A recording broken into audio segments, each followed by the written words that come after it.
Good evening, and thank you for inviting me to present tonight.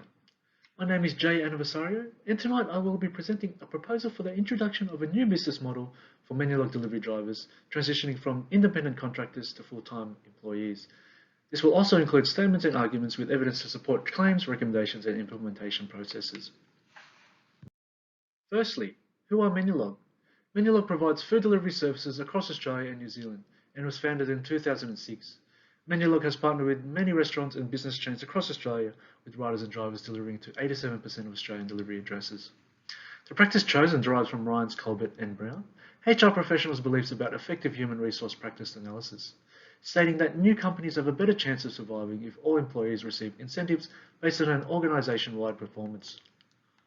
These incentives, which is the main focus, will encourage safer driving practices and better support for drivers and families that meet standards by the Health and Safety Regulator and Safe Work Australia.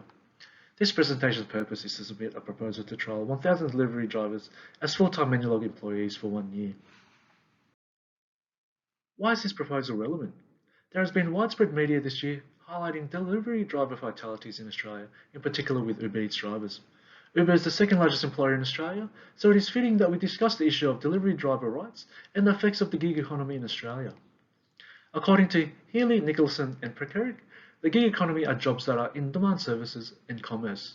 Drivers are able to log on and off at their own hours and choose delivery runs using the app. Conversely, disciplinary action warnings and complete removal from the app are imposed if you don't complete deliveries on time, and many drivers are provided with minimal support. Drivers don't get paid if they don't work. The gig economy, where a majority are independent contractors working in a short period of time, has provided companies like Uber, Menulog and Deliveroo to grow substantially without considering the health and well-being of contractors. The New South Wales Labor MP and National Senate Select Committee have discussed introducing regulations and fair work practices as concerns regarding a number of delivery drivers and riders' deaths in 2021. The MP has advised Safe Work Australia to review and collect data regarding gig work accidents and fatalities, with the federal regulator to request contractor working hours from Uber Eats, Deliveroo and others. Wilkins reveals that casual workers have hostile attitudes and low job satisfaction, which increases high turnover, retention and dissatisfaction. However, Menulog implies that drivers have a lower barrier to entry and simplified application process compared to more professional and skilled jobs. The current contractor model provides flexibility whereby workers can work at their own hours and they choose and leave whenever they want. This business model provides high revenue, more jobs, creating more connections with food establishments. Although, ethically this model is unjustifiable, as stated by Paul and Elder, the implications for drivers resulting in accidents and deaths must be considered, and reasonable solutions that encompass a sense of fairness must be applied in developing an employment model that protects the safety of drivers. Creating full-time positions will increase long-term employment. According to Jakubowicz and Loop, the independent contractor environment is highly competitive, and Menulog increased motivation on performance measures. Moreover, Menulog should be accountable for the safety of its drivers and have corporate social responsibility that prevent substantial harm, providing health and safety for employees and stakeholders. Recommendations. According to Moore and Parker, there needs to be careful consideration, examining and evaluating all arguments, evidence and logic that will provide Menulog sustained revenue growth whilst improving drivers' safety and employment opportunities. Careful analysis when recruiting drivers will be under a strict selection criteria.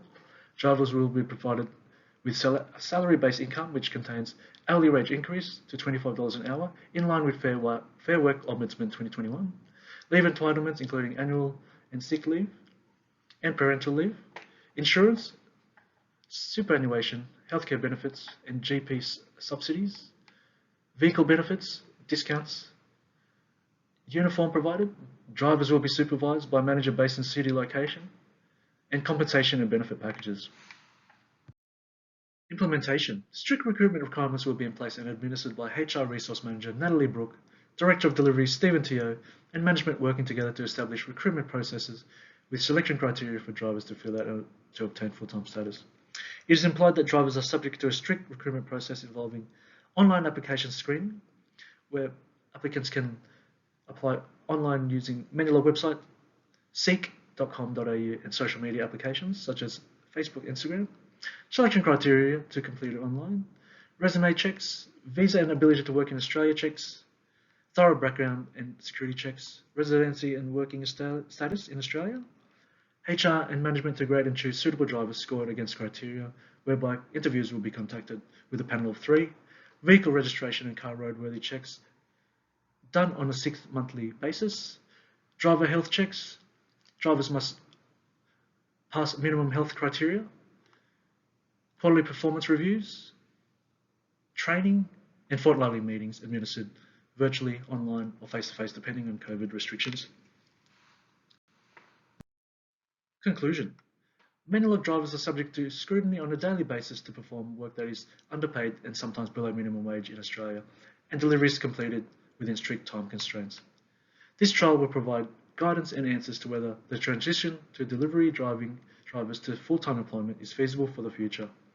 Ultimately, due to the overwhelming number of fatalities, drivers' rights need to be improved with better support for drivers and their families.